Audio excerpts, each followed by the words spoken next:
Greetings, lovely people, and welcome to Fast Track Thoughts. Today we're going to be talking about Book of Boba Fett, Episode 4, Chapter 4, The Gathering Storm. And obviously we have spoilers ahead for the episode, so without further ado, let's jump into it and roll that intro.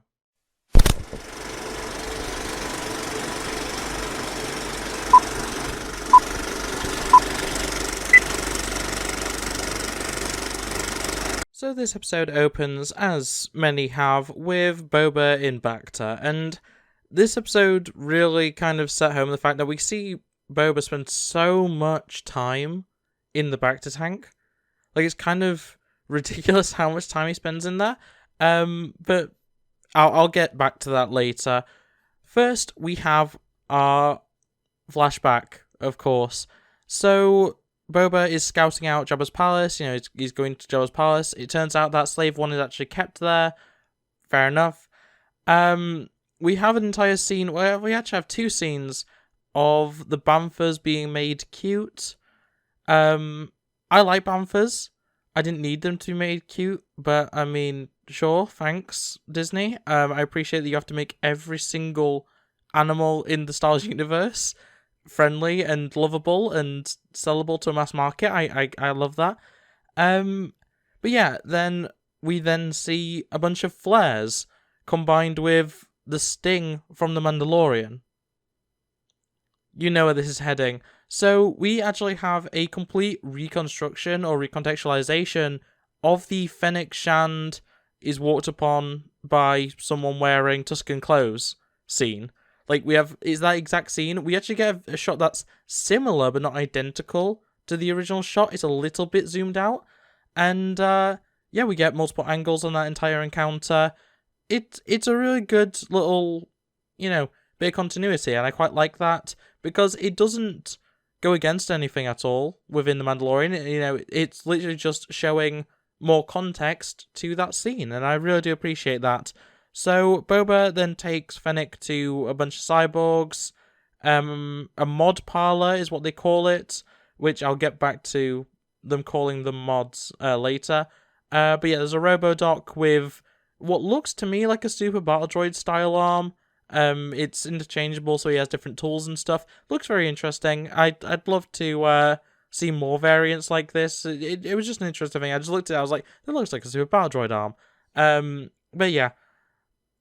Fennec Shand gets her, I guess, stomach turned into robot parts or whatever, which we already knew was the case thanks to Mandalorian Season 2.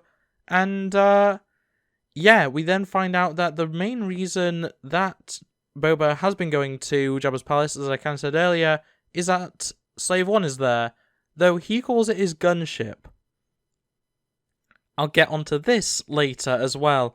But we then find out that Fennec's debt, as in her life being saved, will be paid after Slave 1 is got. After they actually manage to get Slave 1 out of Jabba's palace, now under the control of Bib Fortuna. Which is something that I thought was a mistake at first, but we'll get into that as well. There's a lot of little side notes, things that I'll get into a bit more detail later. Fennec's gun has literally everything in the stock. There's a little hollow ball scout droid that she pulls out. Obviously, last episode, and I think the episode before, we saw her pull two different types of blade out. So basically, she has everything in that stock. It's kind of ridiculous, but I mean, I'll accept it. She then has, when they're trying to get into the palace, what I'm going to call a lightsaber dagger. It's a little blade that can cut through metal like a lightsaber, like it melts the metal. I don't know whether it is some sort of, lightsaber style technology, or whether it's just something else. I don't recognize it as being something we've seen before. So I'm not really sure what it's supposed to be, and we don't get that good of a look at it, but she uses it twice in this episode. We then are treated to some more droid antics with a lot of stop-motion style droid effects, which I really appreciate. Something that I've failed to mention the last few times when we've seen the Spider Monks is that they are in a lower frame rate. They clearly aren't stop motion, they're CGI, but they are actually being played in a lower, maybe 12 frames per second. to give the effect that they are truly stop motion, which is really cool. And it does appear that the droids in general have a very animatronic, stop motion-y type look. I really do like that. We have a droid with 6 arms for cutting up vegetables and stuff, and it does the Grievous maneuver of spinning all those arms at once. And that's when Fennec just cuts off its head with that same weird lightsaber blade thing. But yeah, it's weird that we keep getting references to so much, like, prequel stuff, and I appreciate it, don't get me wrong, but, like, between all the different, like, droid cameos and humor styles from, like, episode 1 and 2, and then we're now seeing, like, references pretty directly to characters like Maul and Grievous, especially with all the cyborg stuff, it's interesting how much we're actually getting. And speaking of that, the little... I call them bunny droids because I don't actually know their designation, but the little droids with the weird ears and the big bodies and the tiny ball heads from Clone Wars, and they do appear in other animated stuff, but mostly Clone Wars, that appears in this episode. And that's pretty fun. I quite enjoyed that. Having that in live action for the first time is really cool. As far as I'm aware, it may have appeared in something that I just am forgetting, but in any case, the little droid from Clone Wars, they're in here now. It's really good. And they did follow on the tradition of those things being terrified of everything with the fact it turns itself off when it's being threatened by Boba. Like, it legitimately just it flips the switch to turn itself off, which is something we have seen droids do before.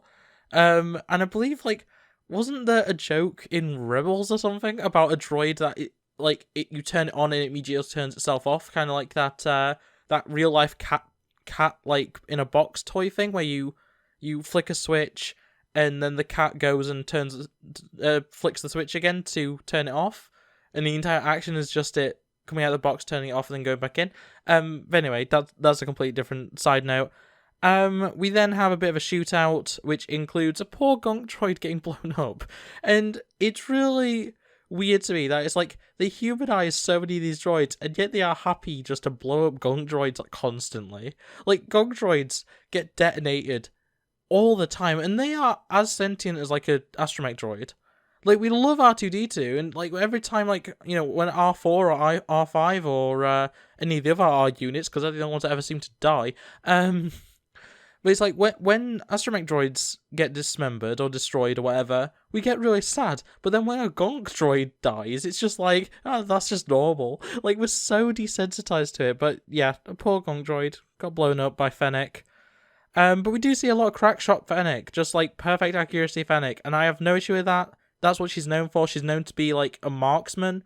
So I'm perfectly happy with her just being like a perfect shot. It's pretty much how we saw her in The Mandalorian as well as really in The Bad Batch.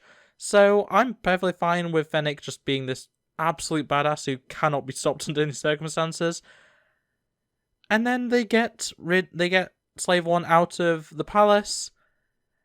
So Fennec doesn't have a debt, but she just joins Boba on his adventures, despite the fact that in Mandalorian, Fennec says that she has a life debt. So whether we have just yet to see that part, where, like, you know, maybe she's saved even more drastically by Boba or something. But yeah, she just kind of decides she wants to join Boba on his adventures. Which, I mean, fair enough. You know, she's allowed to do what she wants. Yeah, that's fine.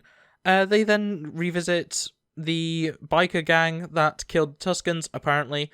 Maybe not. Fennec even says it in this episode that it's unlikely that just a biker gang could kill an entire, like, tribe of Tuskens, but, you know, either way, it's very much one of those things where it's like, is it really gonna matter in the long run? Not really. But, yeah, we then also revisit the Sarlacc, which, of course, you know, is major trauma for Boba. And essentially the reason why we revisit the Sarlacc is so that Boba can try to find his armor in the Sarlacc, not realizing, obviously, he did climb out of the Sarlacc with his armor on, and it was stolen from him. He doesn't know that, for sure, but, like, it's still just such a dumb thing. And then the Sarlacc attaches itself to Slave One. So the Sarlacc is stronger than a starship. It's stronger than the Slave One, which is known to be a very fast ship. Like, don't get me wrong, it's not Millennium Falcon speeds, but like, it's a jump ship. Like, it literally its entire purpose is to be a very fast vehicle that for hunting things. It's like, I don't know. Fennec straight up massacres the Sarlacc with a shockwave bomb, like we saw originally in episode 2. We also saw it in good old Mandalorian with it's basically the shockwave bomb that destroys asteroids in episode 2 and destroys 2 TIE fighters in the Mandalorian. Very nice to see that that's still in action. I do wonder how many of those the Slave One has. Like, I do wonder, because, like, we've seen 3 of them used ever, and to my knowledge, Boba's never, like, as in between the events of Book of Boba Fett and The Mandalorian, like, has he ever had a chance to refill the shockwaves? Like, where do you even get those shockwaves? Like, are they mass market things? Are they just, like, you can pick them up from any mechanic shop? Like, what are they, you know? It's something that kind of bothers me in a way, because they're very big. They take up a lot of space within the Slave One. So it's like, the fact he keeps having them, like, at opportune times, it's like, I don't quite understand it. But yeah, we then have a few lines that kind of point out that Boba is potentially gravely injured. Like, he's badly injured. Fennec even says, after he has finished with the Sarlacc, that he could do with a Bacta tank. And yeah, that kind of adds up to what I was saying at the very start of just, he spends a lot of time in a Bacta tank. Like, it's kind of worrying, and honestly, that is completely undone by the literal next scene, where Boba gets out and the droid tells him, "Congratulations, Boba Fett, you are now fully healed." And he's actually fully healed. Like, a lot of his scarring is gone. Morrison is basically not wearing any makeup anymore, other than odd scars that, like, will just always be there, I suppose. But yeah, his skin discoloration and stuff completely gone. He actually looks younger, which is kind of remarkable. But yeah, like, he is completely healed from Bacta. So hopefully that means we're not going to see him in a Bacta tank anymore this season. Maybe, fingers crossed. Like, we've seen him so much, but it's like, also, that seems to be their main way of getting the flashbacks. So unless we're just not going to get any more flashbacks this season, yeah, he's going to be in a Bacta tank again next episode, I almost guarantee. So I mentioned about the mod shop. They're actually calling the modified humans, the cyborgs, mods, which is really funny, because of the fact that aesthetically they really work into mod rockers, which is a British, like, an 80s thing, maybe 70s, of people that rode bikes, basically, and wore leather jackets and stuff, and would have, like, glasses that kind of are reminiscent of what some of the cyborgs have and stuff. Like, it's really interesting that they're actually going with the terminology of mods to describe that group, because they are clearly based on mod culture from Britain. It's a very interesting thing. We then are treated to more Wookiee antics with I forgot his name, but the Black Christanthus, I don't remember. The Wookiee gladiator anyway takes some vengeance over or against some Trandoshans that are just, you know, having fun, and the owner of the bar says that these are more civilized times to try and talk him down from killing these Trandoshans. Are they more civilized times? Because, in my opinion, the time after the Empire is actually way less civilized than during the Empire. And, like, Obi-Wan, obviously, it's a reference to Obi-Wan's, a civilized weapon of a more civilized time, or whatever. The phrase about the lightsaber, it's not accurate to any time within the Star Wars universe that we know of to call it civilized, because we only know about wars. Like, we only know about times of complete unrest and anger and hatred and just destruction. So, saying that these are more civilized times, it's a nice reference. I don't really see it, but okay. And then the Wookiee just tears off the Trandoshan's arm anyway. So, it's nice that we've finally actually seen a Wookiee do it. To something that isn't a droid, because we see it all the time to droids. But yeah, we've actually seen a Wookiee tear off someone's arm. It took long enough, but yeah, no blood though, so that was kind of weird. Trandoshans still bleed. Like, we've actually seen more severed arms have blood when it was a lightsaber than have blood when it's just torn off. So, yeah, that's interesting. We then have a Max Rebo name drop. So it is actually Max Rebo specifically that's playing at the cantina, the bar. And then, yeah, we just basically go into a meeting of the three crime families who agree to neutrality after being scared by the Rancor.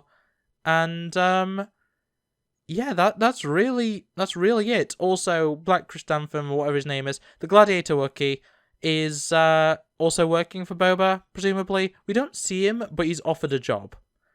We see him get offered a job by Boba, and then we don't see him for the rest of the episode. So, presumably, he was hired. Whether that was for a specific job or not, I don't know, but, like, he was hired. And that is the episode. So, yeah. I've gone over everything that I wanted to mention, haven't I? So, I spoke about the mod parlor. There's not really anything else that I actually needed to talk about. Oh yeah, the Slave One being called a gunship. So recently, with a lot of the merchandise relating to the Slave One, it's been renamed or rebranded as Boba Fett's Starship. This was first noticed with the Lego set, the most recent Lego Slave One, and has also gone over into a lot of Hasbro's products and a lot of other third-party merchandise. Slave One just doesn't exist, like, in Disney's world. And I completely understand why they decided to go with something that isn't invoking slavery. But also, in this very episode, we have a former slave ripping the arms off of his off a species that was slave owner to him. Like, I understand that, like, showing... I actually don't, actually. Surely, if you're wanting to sanitize Star Wars so much that you won't call a spaceship Slave One,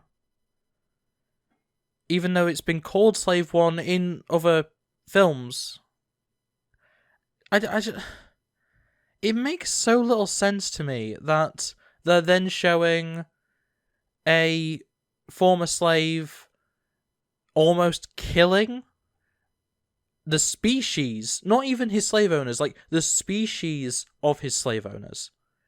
That would be like if, like, I don't want to get overly political, but like I kind of have to just for this metaphor. Imagine we're watching anything, just a Disney thing. It doesn't matter what it is. We're watching a Disney thing, and there's a literal scene where a black man, a former slave in this context, goes around throwing around white people that are completely unrelated to anything that he's ever gone through, and then he dismembers one of them. Like, I don't know if that would be reasonable to see or show in today's climate, especially. I mean, I wouldn't complain about it. Like, I'm not really complaining about this. I just think it's a double standard of the fact that, like, they won't call a spaceship its name, but they will show a Wookiee tearing off the arm of the... It's the species thing that I'm getting at. It's like, yeah, sure, I'd be fine if it was like, if it showed, which it has in the comics, Black Chrysanthemum, whatever, going and actually killing his actual slave owners. The people that actually enslaved him. Yeah, that's fine. I'm fine with that. But he literally is throwing around and injuring and literally dismembering just members of that species. They may have never done slavery ever. Like, Trandoshans aren't all slavers. They are. A lot of them are. Don't get me wrong. In the Star Wars universe, most of them that we interact with are. But some of, like, Bosk. Bosk isn't a slaver. He's just a bounty hunter. Like, I don't know. And, like, I know at the start of the season, we also saw a Trandoshan give a Wookiee pelt to Boba as, like, a gift. I personally, I just think it's such a weird double standard. And by the way, I'm completely all for seeing Wookiees tear apart Trandoshans. I'm not against that. But I just think that we should also be calling Slave 1 Slave 1. That's all really I need to say about it. It's just a really dumb situation. I don't quite understand the logic behind it. Because is Disney, like, overcorrecting? Like, rather than just being like, oh yeah, we don't want to promote slavery in Star Wars, yeah, that's fine. If you don't want to promote slavery, like, or not promote, but if you don't want to show slavery, yeah, whatever, sure. It's a very dark part of human history. Understandable that you wouldn't want to show it in something that is kind of a family production. Though I would argue that Book of Boba Fett and The Mandalorian just aren't family shows, but still, it's just one of those things of like, why then have the Wookiee have an issue with Trandoshans? Because the only reason the Wookiee has an issue with Trandoshans is because the Wookiee was a slave to Trandoshans. That's it. Like, that's the connection. There is no, like, general rivalry between Wookiees and Trandoshans. That's not a thing. It's literally that so many Wookiees are kidnapped and sold into slavery by Trandoshans. That's literally it. It's just, I don't know. But anyway, that's enough of that rant. Hopefully I didn't go too off the rails with that. I apologise if I've upset anyone with that, but it's like, I think most people should understand where I'm coming from. Just like, the ship shouldn't have its name taken away. Like, that's the main thing. I say I'm perfectly fine with them showing what they're showing. I just think that they need to not remove part of the canon for the sake of not upsetting people. Like, who was upset by Slave 1 anyway? I'm not going to rant about this any longer. That's going to be it for my thoughts on episode 4 of Book of Boba Fett. I enjoyed it. I thought it was actually one of the stronger episodes so far. It was a bit slow at times, but I do actually quite like Fennec. Just generally, like, seeing more Fennec is always nice. So, yeah. Overall, that's going to be it for this video. Thanks for watching. Like, subscribe, ring that bell, all that YouTube nonsense. And I'll see you next time. Bye. It's been a long week. I feel like I could use a vacation.